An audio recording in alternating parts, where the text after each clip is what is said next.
हाँ जी, क्या हाल चाल। आई होप बढ़िया, बहुत बढ़िया एज यूजल। वही हम बात करते हैं, सर बढ़िया है, रोज बढ़िया है बहुत। हाँ जी, बढ़िया रहना है, सेफ रहना है, इसलिए तो हम ये बात करते हैं। तो चलिए, कैसे हैं आप सब? बढ़िया ना? तो अच्छी बात है, बढ़िया रहिए और पढ़ते रहिए साथ।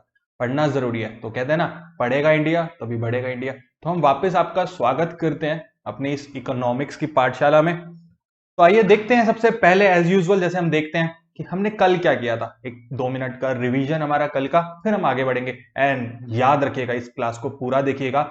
ये इंडीड एक बहुत इंपॉर्टेंट क्लास है आपके इस चैप्टर के लिए। ठीक है, चलेगा। तो सबसे पहले कल हमने देखा था स्टैटिस्टिक्स को एक सिंगुलर नाउन में। स्टैटिस्टिक्स को हमने एक सिंगुलर नाउन में देखा था। हमने बोला था एक साइंस है जो कुछ टेक्निक्स और मेथड बताता है for collection, classification, presentation, analysis and interpretation of quantitative data. हमने एक बात की थी कि क्या है, वही एक साइंस है। Statistics is a science which deal with the collection, classification, tabulation of numerical facts. यही सब बात करके हम चले थे। ठीक है, उसके बाद हमने स्टैटिस्टिकल स्टडीज के बारे में बात किया था। ठीक है, वेरियस स्टेजेस के बारे में बात किया था। वही सारी चीजें, पहली stage collection, organisation, presentation, analysis and interpretation. फिर हमने इसके टूल्स के बारे में देखा था। स्टैटिस्टिकल टूल क्या होते हैं, हमने बताया था ये टूल वो है जो every step of statistical study में यूज होते हैं। वही मेथड, वही टेक्निक्स, जो मेथड्स एंड टेक्निक यूज होते हैं वो टूल्स हो जाते हैं। हमने बताया था कौन कौन से टूल्स होते हैं, जिसका हम फर्दर आगे आने वाले चैप्टर्स में बहुत अच्छे से काम करके चलेंगे, देखेंगे, एक एक चीज को बहुत ही प्यार से देखेंगे। ठीक है, बट फिर भी एक छोटा सा डिस्क्रिप्शन मैंने दिया था। कलेक्शन के लिए हमने सेंसस एंड सैंपल की बात की थी। ठीक है, ऑर्गेनाइजेशन के लिए हमने टेलीबाज, एरे ऑफ डेटा की बात की थी। प्रेजेंटेशन के लिए हमने टेबल्स, ग्राफ, पाई चार्ट क्या बोला था। एनालिसिस के लिए हमने वही एवरेज, परसेंटेज, कोरिलेशन, रिग्रेशन, ये सब की बात की थी। इंटरप्रिटेशन के लिए हमने डिग्री ऑफ रिलेशनशिप की बात की थी। ये सब बात करके चले थे। फिर हमने स्कोप ऑफ स्टैटिस्टिक्स की बात की थी, उसमें 3 की बात थी, nature, subject matter and limitation. कल हमने नेचर देखा था, सब्जेक्ट मैटर एंड लिमिटेशन आज हम देखेंगे। यही दोनों बहुत इंपॉर्टेंट भी हैं। ठीक है, इसलिए मैंने बोला कि आज का सेशन बहुत इंपॉर्टेंट भी है। तो नेचर में हमने सबसे पहले बात की थी कि ये बहुत science as well as art है। साइंस यानी विज्ञान, एंड आर्ट एज ए कला, दोनों कैसे कि सिस्टमेटिक मैनर में वही चार्ट्स और इन सब चीजों को पढ़ने के लिए साइंटिफिक वे में काम होता है। ठीक है, और रियल लाइफ प्रॉब्लम से रिलेट करता है, इसलिए क्या है, एक आर्ट है। ये था कल का हमारा। तो आज आगे बढ़ते हैं हम सब्जेक्ट मैटर के साथ। ठीक है, सब्जेक्ट मैटर में दो चीजें आती हैं। सब्जेक्ट मैटर ऑफ स्टैटिस्टिक्स में डिस्क्रिप्टिव स्टैटिस्टिक्स एंड इन्फ्रेंशियल आता है। ये दो को अच्छे से सुनिएगा, क्या होता है डिस्क्रिप्टिव स्टैटिस्टिक्स, क्या होता है। कह रहा है ये रेफर करता है कुछ उन मेथड्स का के बारे में बात करता है। ठीक है, जो कलेक्शन, फर्स्ट वही हमने कल की बात की थी, कलेक्शन, प्रेजेंटेशन और एनालिसिस की बात करता है डेटा के। ठीक है, जिसमें हमने बात की थी measurement of central tendency, average, mean, median, mode. हम ऐसे निकाल के काम करेंगे, हम हमें मीन निकालना पड़े, मीडियन निकालना पड़े, मोड निकालना पड़े। तो हम बात कर रहे हैं डिस्क्रिप्टिव की। ठीक है, measurement of dispersion, mean deviation, standard deviation, variance, इन सब की बात करते हैं, तो हम कर रहे हैं डिस्क्रिप्टिव की। ठीक है, ये वाली बातें करते हैं। Descriptive statistics is used when you estimate average height, ठीक है, ऑफ सेकेंडरी स्टूडेंट्स। आप स्टूडेंट की एवरेज हाइट निकाल रहे हैं इन स्कूल, तो एवरेज की बात कर दी, मीन की बात कर दी, तो क्या कर रहे हैं हम, डिस्क्रिप्टिव कर रहे हैं। ठीक है, तो कह रहा है descriptive statistics is used when you find that marks in science and mathematics of the student in a class are intimately related to each other. Relation की बात कर दी, तो फिर किसकी बात कर रहे हैं हम, डिस्क्रिप्टिव की। इनफ्रेंशियल, इंडीड एक इंपॉर्टेंट, ये इंपॉर्टेंट भी है।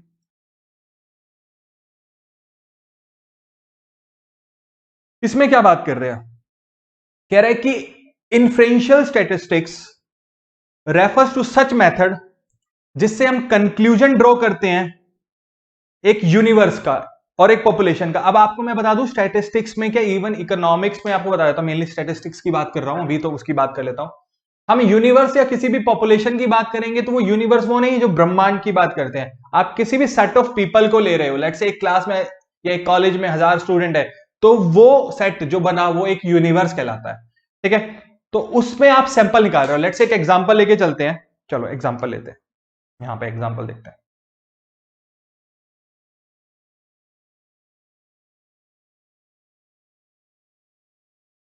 एग्जांपल देखते हैं, चलो। Sir different colour pen use करो, ओके डिफरेंट कलर, कौन सा कलर, ये कर लेते हैं। ओके, एक क्लास है 50 स्टूडेंट्स की, कितनी की? 50 स्टूडेंट्स की, ठीक है, कितने की? 50 स्टूडेंट्स की। इसमें इनका क्लास टीचर बोलता है, क्या हो रहा है आज, कि हमें एवरेज वेट चेक करना है। सर एवरेज वेट तो फिर डिस्क्रिप्टिव हो गया, बट 50 स्टूडेंट का एवरेज वेट एक एक का नहीं करेंगे। लेट्स से एक सैंपल लिया, उसमें से हमने एक सैंपल निकाला 5 स्टूडेंट्स का,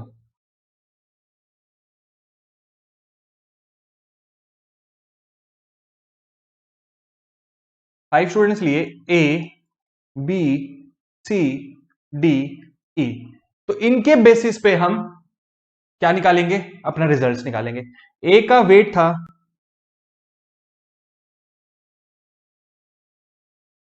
50 केजी, बी का 55, सी का 52, डी का 53,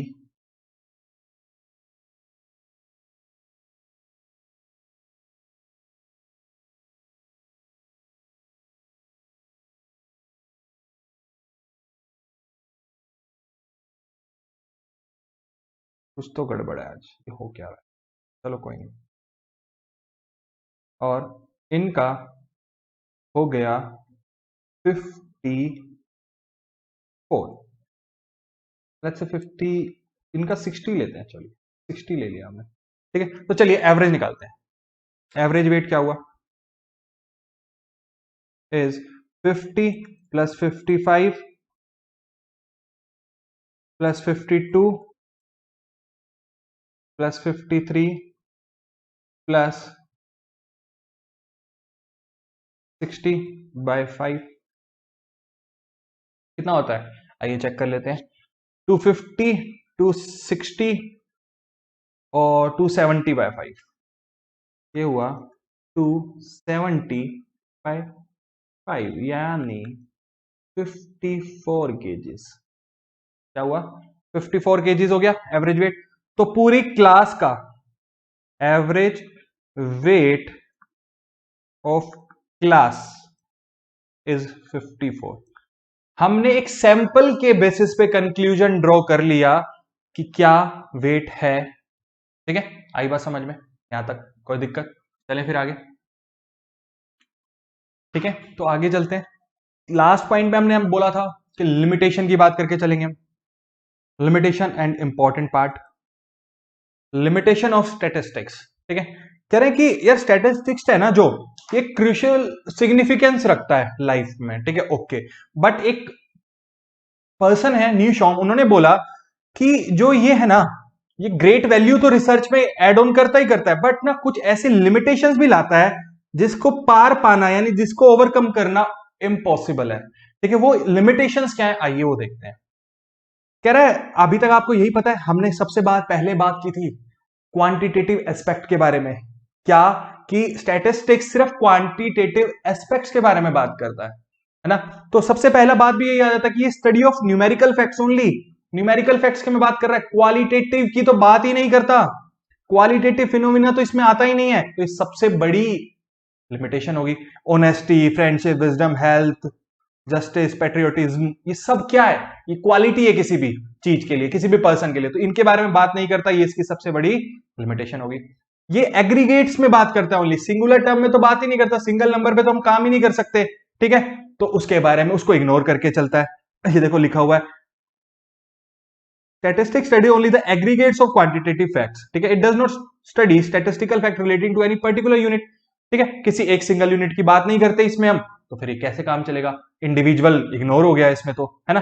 तो इसलिए हमने बात करी। उसके बाद ये होमोजेनिटी ऑफ डेटा की बात करता है। ये एक एसेंशियल रिक्वायरमेंट है। होमोजेनिटी मतलब सेम, रिलेटेड, कंपेयर्ड। आपने देखा था फीचर्स और कैरेक्टरिस्टिक्स में भी, ठीक है, तभी तो हम कंपेयर कर सकते हैं। होमोजेनिटी नहीं होगी तो हम कैसे कंपेयर कर पाएंगे? इसलिए होमोजेनिटी चाहिए। हेट्रोजेनियस तो नहीं हो सकता कि एक की हाइट उठा ली, एक का वेट उठा लिया, एक का एज उठा लिया, तो ऐसे काम नहीं करता। यूनिफॉर्म क्वालिटी चाहिए,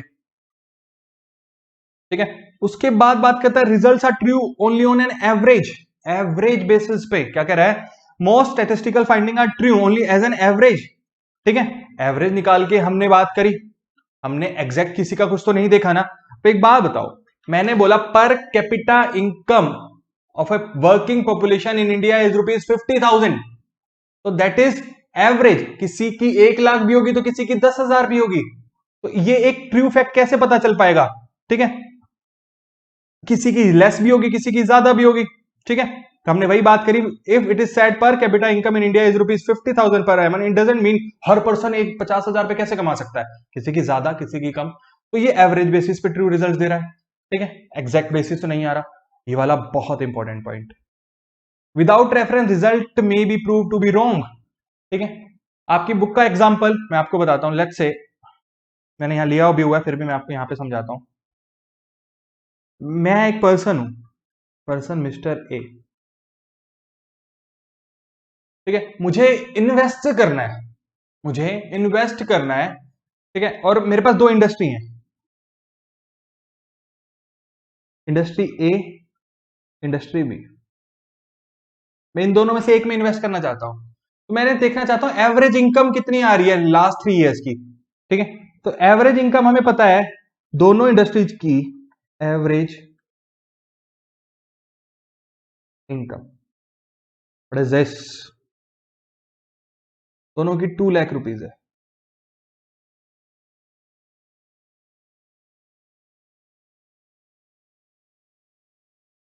ठीक है, बट इंडस्ट्री ए एवरेज कैसे निकालोगी लास्ट 3 इयर्स का? देखा, इंडस्ट्री ए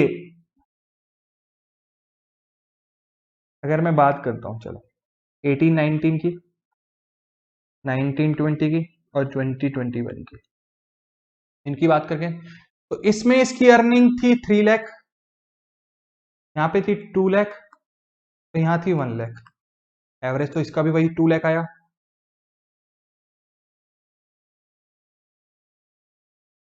बट यहां पे इसकी थी 1 लाख, इसकी थी 2 लाख, इसकी थी 3 लाख, अभी क्या आया? 2 लाख। बट खाली एवरेज देखने से क्या मैं इन्वेस्ट कर पाया? हो सकता है मैं इसमें कर दूं, बट जबकि ग्रोथ इसमें हो रही है। ग्रोथ फैक्टर अगर मैं देखूं, आगे ग्रोथ कहां है? इस इंडस्ट्री में है, इसमें डाउनफॉल है, तो मुझे आइडली इसमें इन्वेस्ट करना चाहिए। तो खाली एवरेज देख के विदाउट रेफरेंस दिए किसी भी चीज को इंटरनली जाके मैं गलत जगह जा सकता हूं इन्वेस्ट करने। बिल्कुल वही बात कर रहा है, रिजल्ट्स में भी प्रूव टू बी रॉन्ग। अगर मैंने रेफरेंस नहीं दिया, उनके एक्चुअली ग्रोथ के बारे में बात नहीं करी, तो कैसे पता चल पाएगा? आई बात समझ में? हाँ जी, चलिए। Can be use only by expert, statistics को समझना किसी भी लेमैन के बस की बात नहीं है, उसके लिए एक्सपर्ट्स नॉलेज की जरूरत है। कह रहा है statistics can be use only by those person who have special knowledge of statistics. अब आप पढ़ रहे हैं तो आप नॉलेज ले रहे हैं, बट इनके अलावा लेट्स से 10th का स्टूडेंट आज स्टैट्स की बात करते हैं, क्या उसको पता है स्टैट्स क्या है, और क्या इसके अकॉर्डिंग वो कंक्लूजन पे जा सकता है? नहीं जा सकता। Those who are ignorant about these method can make sensible use, can not make sensible use of statistics, गलत रिजल्ट्स के पास जा सकते हैं वो। ठीक है, तो कह रहे हैं statistical method are most dangerous tools in the hands of an inexpert. आप इससे गलत कंक्लूजन निकाल के अपनी इन्वेस्टमेंट, अपना पैसा डुबा सकते हैं। फिर उसके बाद कह रहा है प्रोन टू मिसयूज, मिसयूज हो सकता है, स्टैटिस्टिक्स का मिसयूज वेरी कॉमन है। अब इससे हम क्या करते हैं, प्री ड्रॉन कंक्लूजन्स, ठीक है, जो कि हो सकता है फॉल्स हो, उसके अकॉर्डिंग हम आगे अपना काम कर सकते हैं, बट गलत भी तो हो सकता है वो।